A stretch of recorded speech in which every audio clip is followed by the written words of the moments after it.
Hello everybody, this is Terry Jeanette with the Tapping Flamingo. Today's video is dedicated to Wendy Whitman. A couple of days ago, I heard some devastating news that the beading community lost a really sweet lady. I didn't know Wendy personally, but I felt as if I did. And I think we had a lot in common. She moved to Florida, I think a couple of years ago. And one of the things that she loved to do was to go beachcombing for shells, just like I do. And then she would come home and make really pretty things with them, just like I like to do. On August 29th, 2023, at about 6 o'clock in the morning, Wendy was on her way to go beachcombing when she was in a really bad accident. And now she is with her Father in heaven. I enjoyed watching her videos, and a lot of us did actually, and a lot of us learned from her. She will be greatly missed. So today I will be making something that she probably would have made. Something out of seashell fragments that she may have picked up on the beach. All right, I'm just going to kind of go through these shells a little bit. We're going to make a boho dangle. This would make a really good top shell for a boho dangle. This one would too. And so would this one. All right.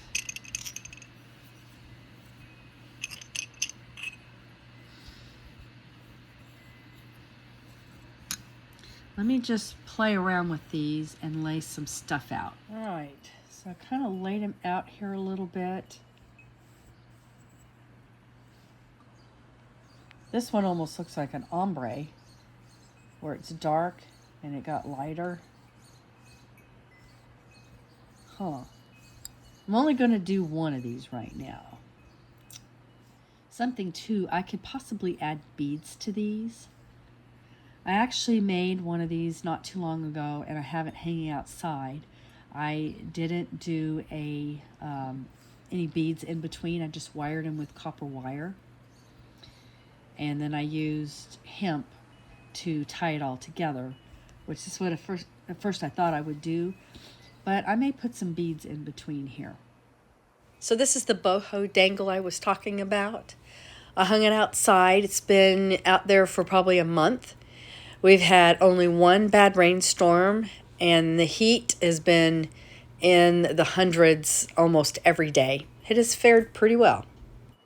All right, so I think I'm going to use this shell. I'm going to take some copper wire and wire like a bail that comes up here. And then I think I'm going to use this hole and wire another bail. So this will be kind of like a link. And then I'm going to make a link out of this, the same thing. I don't have any holes to use, but I'll just wrap it around there. And this has a hole here. I'll only need to do just a bail to hang at the bottom. And then I'm going to use these beads to put in the middle. We have some clear crackle beads, and these are just some glass beads. They kind of look like hematite, but they're just glass beads. I have everything wrapped. I have a loop on each end here and here, and then of course just one loop there, so they're going to hang like that. I have crocheted about 15 chain stitches, and this is going to hang up here. And I'm going to tie and kind of fray these ends here so it's very boho. I mean, it's boho anyway, but that's going to even make it more boho. And I haven't decided if I'm going to put the beads on or not. So I just put the two pieces through there and just kind of tied a couple of overhand knots and shredded the fibers and trimmed them up. So we have a little loop to hang your sun catcher on. Now I've just got to go ahead and attach the rest.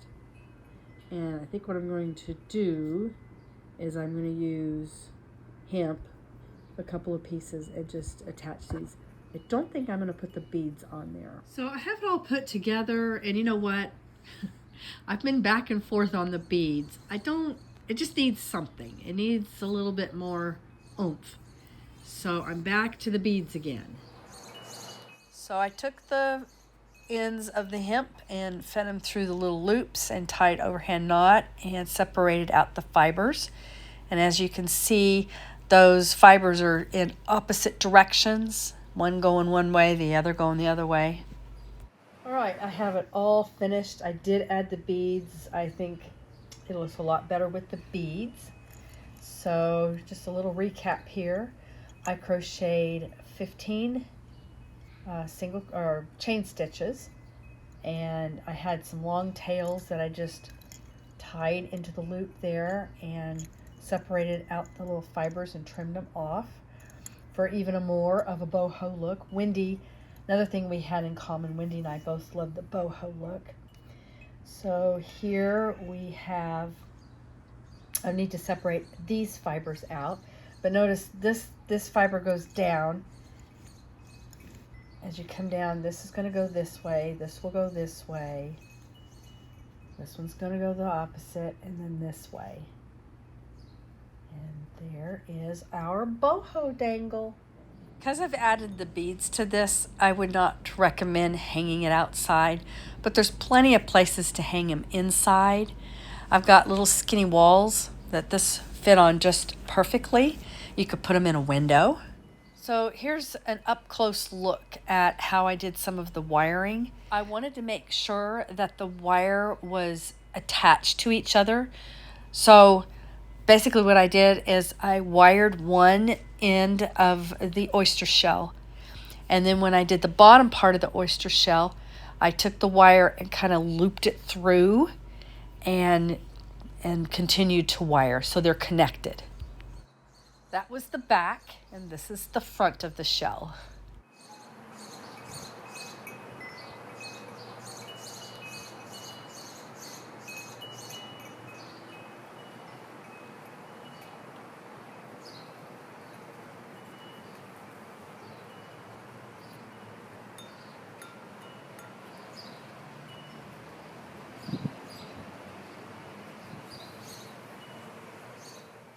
Here's another example of a boho dangle I did that hangs in my home. I just used some olive shells, wired them up with some silver tone wire, added some glass beads, and a little sea turtle. I enjoyed watching Wendy's YouTube channel, especially when she went to the beach and beach combed and then would come home and make some really pretty things. Those were my favorite videos to watch of hers. She will be greatly missed by the beading community, and my thoughts and prayers go out to her family and loved ones.